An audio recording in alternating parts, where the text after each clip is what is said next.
నమస్తే ఇందిర గారు. నమస్తే అక్క. మోడర్న్ ఎరా గురించి ఇప్పటి యుగంలో మన చుట్టుపక్కల మనకు కనిపించే ఇందిరా గారితో ప్రారంభిస్తున్నాం కానీ కాబట్టి ఇందిరా ప్రియదర్శిని గురించి మాట్లాడుకుందాం. ఇందిరాగాంధీ ఒక శక్తివంతమైన మహిళ, iron lady. American president Nixon ఏమన్నారంటే ఇందిరాగాంధీని గుంటనక్కతో పోల్చాడు. ఎందుకంటే మగవాడు ఎప్పుడు కూడా తనతోటి సమానమైన తెలివితేటలున్నా తనకంటే ఎక్కువ తెలివితేటలున్న స్త్రీలను భరించలేడు. ఎందుకంటే ఆమె పురుషులకు ఎంత విజ్ఞానం ఉంటుందో అంత విజ్ఞానం, అంత ధైర్యాన్ని ప్రదర్శించింది, చక్కటి పనులు చేసింది. కొన్ని తప్పులు ఆమె కూడా ఈ ఎమర్జెన్సీ అత్యవసర పరిస్థితి విధించడం అట్లాంటివి చేసింది. తర్వాత ఆమె స్త్రీ దానికి ఫలితాన్ని చూసింది కదా, చూసింది. ఒకటి, ఆమె ఒక స్త్రీగా ఆమె కూడా ప్రేమకు బానిసలు ఎవరైనా ఆమె కూడా ప్రేమ వివాహం చేసుకుంది. బహుశా వాళ్ళిద్దరు ఫిరోజ్ గాంధీ ఆమె మధ్యలో ఒక వ్యత్యాసం అనేది వచ్చి విడిపోయారు. బహుశా నాకు ఎప్పుడు అనిపిస్తుంది పురుషుడు ఎప్పుడు కూడా తనకంటే దద్దమ్మ తెలివి తక్కువ ఉన్నదాన్ని భార్యగా అంగీకరిస్తాడు. ఎక్కువ తెలివితేటలు ఉన్న భార్యను తట్టుకోలేడేమో అనిపిస్తుంది నాకు. బహుశా వాళ్ళిద్దరి మధ్యలో కూడా అట్లాంటివి ఏమైనా జరిగినాయేమో. ఎందుకంటే ఆమె బహుముఖ ప్రజ్ఞాశాలి, తర్వాత రాజకీయ చతురత గల స్త్రీ.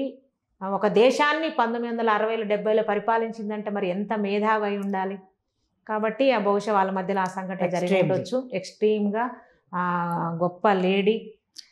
తర్వాత ఆమెను అంటే ఒక మంచి మహిళ, రాజకీయ చతురత చాలా గొప్పగా ఉన్నది ఆమె.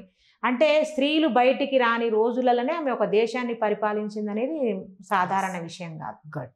Coming to south Indian iron lady Jayalalithaa. అవును, జయలలిత కూడా తమిళనాడు స్టేట్లో 10th క్లాస్లో స్టేట్ మొత్తానికి టాపర్ ఆమె. అప్పట్లోనే ఆమె సినిమాల్లో నటించేటప్పుడు ఇంగ్లీష్ నావెల్స్ తీసుకొని చదవడము. తర్వాత ఆమె జయలలిత కూడా మల్టీ టాలెంటెడ్, చాలా ఎక్స్ట్రీమ్ లెవెల్ నాలెడ్జ్ గలదనమాట. ఇప్పుడు ప్రతిభావంతులైన పిల్లలు ఎప్పుడు ప్రతిబంధకాలుగా ఉంటారని ఒక మాట అంటారు. ఎందుకంటే బాగా తెలివితేటలు ఉన్న పిల్లలకి మనం ఎప్పుడు ఏదో ఒక పని చెప్తుండాలి. ఇప్పుడు ఆమె ఏంటంటే చాలా నాలెడ్జ్ ఉన్నటువంటి జయలలిత. తర్వాత ఇక్కడ ఏంటంటే మనకి ఎన్ని తెలివితేటలు ఉన్నా కూడా మన చుట్టూ ఉన్న వాళ్ళు కూడా మనకు అనుకూలించాలి. ఒక తల్లి, తండ్రి, అన్నదమ్ములు, కుటుంబ పరిస్థితులు ఇవన్నీ. తర్వాత సినిమాలకు వెళ్ళింది, ఆమెకు రాజకీయాల మీద మక్కువ కలిగింది.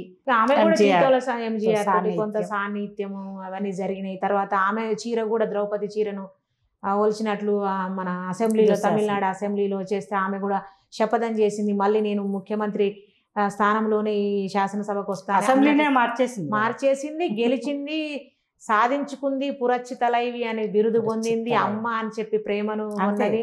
తర్వాత ఆమె జీవితంలో కూడా కొంత అక్రమ ఆస్తులు అని చెప్పి ఇటీవలనే 4,000 కోట్ల రూపాయల ఆదాయము, 700 జతల చెప్పులని, వెండి సామాన్లు, బంగారపు సామాన్లు, ఒక ఎంత 20 కిలోలు 30 కిలోలు అని చెప్పి అన్ని లెక్కలు చెప్తున్నారు. చాలా తక్కువలేండి.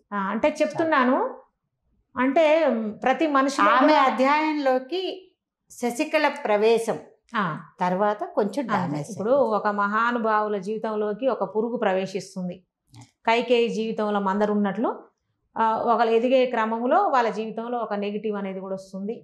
అట్లా ఆమె కూడా బహుముఖ ప్రజ్ఞాశాలి, అందగత్తే, మిల్క్ బ్యూటీ అన్నారు. మరి ఆమె కోసం కూడా ఎంతోమంది ఆత్మహత్యలు చేసుకున్నారు. ఎన్నో రకాలు జరిగినాయి. పురుషులు ఎప్పుడు స్త్రీలకు బానిసలు అని చెప్పి మళ్ళీ నిరూపిస్తుంటారు. అట్ ది సేమ్ టైం మనకి సినిమా అంటే ఒక ప్యాషన్. సినిమా ఒక మంచి మాధ్యమం. సినిమాలో చాలామంది రాణించారు. చాలా మందిలో మనం చెప్పుకోవాల్సిన వాళ్ళు గాయనీమణులు. సుశీల గారు అయితే ఏంటి, రావుబాల సరస్వతి అయితే ఏంటి, పాత వసంత నుంచి అయితే తర్వాత జానకమ్మ, సుశీలమ్మ, జానకమ్మ, రావుబాల సరస్వతి, తర్వాత చిత్ర గారు. సో ఫీమేల్ సింగర్స్ వాళ్ళ గురించి కూడా గుర్తుపెట్టుకుందాం. ఫీమేల్ సింగర్స్ అందరూ కూడా చాలా గొప్పగా ఉన్నారు. తర్వాత వాళ్ళు కుటుంబం యొక్క కనుసన్నలలో మెలిగారు. ఇక్కడ సినిమాలు అంటే మనం 2 విషయాలు చూసుకోవాలి. ఒకటి, నటీమణుల యొక్క లక్షణాలు వేరుంటాయి, వాళ్ళకి ఎదురయ్యే సంఘటనలు వేరుంటాయి, వాళ్ళ మీద దాడులు వేరుంటాయి, పురుషాధిపత్యం వేరుంటుంది. ఇక్కడ గాయనీమణులకు పరిధి చాలా తక్కువ ఉంటుంది. పాట పాడడానికి వస్తారు, పాడతారు, వెళ్తారు. పాడడానికి వచ్చినప్పుడు వాళ్ళ భర్తో, అన్నో, తమ్ముడో వస్తారు, ఆ స్టూడియోలో పాట పాడిస్తారు, మళ్ళీ ఆ తల్లిని జాగ్రత్తగా ఇంటికి తీసుకెళ్తారు. తర్వాత ఇంకోటి ఏంటంటే పాట పాడే వాళ్ళకు సహజంగా సంగీత సాహిత్యం మీద కూడా మక్కువ ఉంటుంది కాబట్టి విజ్ఞానం ఎక్కువ ఉంటుంది, విలువలు ఉంటాయి, విజ్ఞానం ఎక్కువ ఉంటుంది. ఆశా భోన్స్లే, లతా మంగేష్కర్ వీళ్ళందరూ కూడా ఏంటంటే వాళ్ళకు ఒక పరిధి ఉంది. ఆ రోజుల్లో సరస్వతి వీణ వాయించడము, గానము వీటన్నిటికీ చాలా పవిత్రమైన స్థానం ఉంది సమాజం. కాబట్టి వాళ్ళందరూ కూడా అంతే విలువతోటి బతికారు. నటీమణుల స్థానం వేరు. మళ్ళీ నటీమణులు ఎదుర్కొనే సంఘటనలు వేరు ఉంటాయి.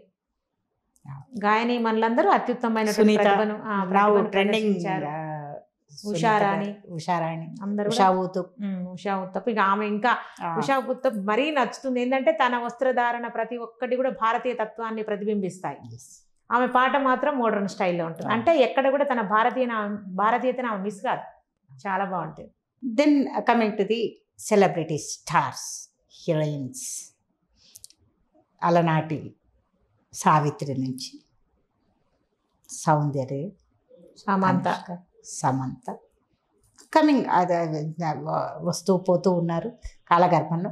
బట్ మనం కొంచెం తీసుకొని టచ్ చేయగలిగిన క్యారెక్టర్స్ అందరూ నటీమణులందరూ కూడా ఇక్కడ ఏంటంటే మా తాతగారు చెప్పేవారు, బయట బాగా అందంగా ఉన్న వాళ్ళు స్క్రీన్ ముందట సరిగా కనిపించరు, అదేవిధంగా బయట బాగుండని వాళ్ళు స్క్రీన్ ముందట ముఖ కవలికలు బాగుంటే అందంగా కనిపిస్తారు, వాళ్ళకి మేకప్ అవి వేస్తారని చెప్పేసి. నన్ను నా మీద సెటైర్ లేదు, తాతగారు చెప్పిన విషయం చెప్తున్నాను. ఎందుకంటే నేను చాలా మందిని అట్లా చూశాను కూడా. బయట ఈమె చాలా చక్కగా ఉంది అనుకున్న వాళ్ళు స్క్రీన్ ముందట అంత అద్భుతంగా రారు. బయట అసలు చూడడానికి వికారంగా, అంటే రంగు తక్కువ కానీ లేకపోతే ఏమైనా ముఖ కవలికలు చూడగానే మనకు నచ్చని వాళ్ళు కూడా అట్లా ఉంటారు, అందంగా కనిపిస్తారు వాళ్ళు. ఇక్కడ మనం నటీమణులను తీసుకున్నట్లయితే ఏమవుతుందంటే వాళ్ళు హీరోలతోటి నటించాల్సి వస్తుంది, దగ్గరితనంతో నటించాల్సి వస్తుంది.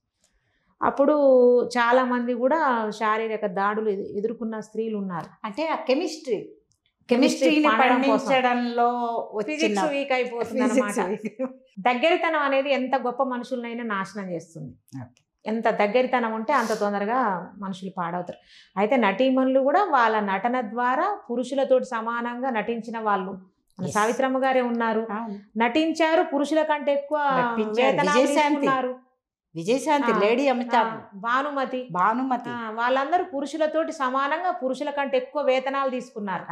మరి వాళ్ళందరూ కూడా వాళ్ళ పరిధిలో. అయితే ఇక్కడ వ్యక్తిగత విషయాలు, వ్యక్తిగతంగా వాళ్ళు పడ్డారా, కష్టపడ్డారా అనేది ఒకటి ఉంటుంది. తర్వాత స్త్రీ ఆట బొమ్మ అనే విషయము ఇక్కడ ఈ నటీమణుల విషయంలో కూడా చాలా వరకు జరుగుతుంది. ఎందుకంటే మామూలుగా గాయని మనల పద్ధతి ఏంటంటే వాళ్ళు చదువుకు ఉన్నత విద్యావంతులై ఉంటారు, వాళ్ళ కుటుంబ సంరక్షణ ఎక్కువ ఉంటుంది. ఇక్కడ నటీమణులకు మొదటి అర్హత ఏంటి? కెమెరా కన్ను అందంగా కనపడాలి, అదొక్కటే అర్హత. వాళ్ళ ఆంగికము వాళ్ళకి ఇంకా చదువు ఉన్నదా, కుటుంబ పరిస్థితులు ఎట్లున్నాయి అన్నీ అవసరం లేదు. దీనివల్ల ఏమవుతుందంటే నటీమణులు చితికిపోతారు ఇతరుల చేతుల్లో కానీ ఇంకా ఎంతోమంది మగవాళ్ళ చేతుల్లో ఇబ్బంది పడడానికి ఆస్కారం ఎక్కువ ఉంటుంది. కానీ వాళ్ళ నటనతోటి మాత్రం వాళ్ళు మనల్ని మైమర్పింపజేస్తారు. ఆ పాత్ర, వాళ్ళు ఏ పాత్ర ప్రదర్శిస్తే ఆ పాత్రలో మనం కూడా లీనమైపోతాం. గొప్ప గొప్ప నటీమణులు ఎంతమంది, దేవికారాణి, మొదటి కాంచనమాల, కన్నాంబ, సూర్యకాంతం, ఛాయాదేవి, వాళ్ళు అసలు అతి సహజ అసలు నటన కాదు, అది జీవించడం. అది rare piece of industry really. వాళ్ళందరూ కూడా వాళ్ళ పరిధిలో చేశారు. ఇక్కడ ఏంటంటే ఒక నటీమణులు, రాజకీయ నాయకులు, స్త్రీలలో ఏంటంటే బయట కనిపించేది ఒకటి ఉంటుంది, లోపల ఒకటి ఉంటుంది. బయట సమాజంలో పులిలాగా బతికిన స్త్రీలు కూడా కుటుంబాల్లో అనేక రకాల మానసిక వేదనలకు గురై ఇబ్బందులు పడ్డ వాళ్ళు, ఆత్మహత్యలు చేసుకునే మోనాల్, ఎంతో మంది ఆత్మహత్యలు చేసుకున్నారు. వాళ్ళకు ఒక మానసిక సపోర్ట్ ఇచ్చేవాళ్ళు, మనోధైర్యం చెప్పేవాళ్ళు కావాల్సి ఉంటుంది. కాకపోతే స్త్రీ ఎప్పుడు కూడా ఎన్ని కష్టాలు పడ్డప్పటికి కూడా తనకంటూ ఒక ఉనికి కోసం పురుషునితోటి పోరాడుతూనే ఉన్నది.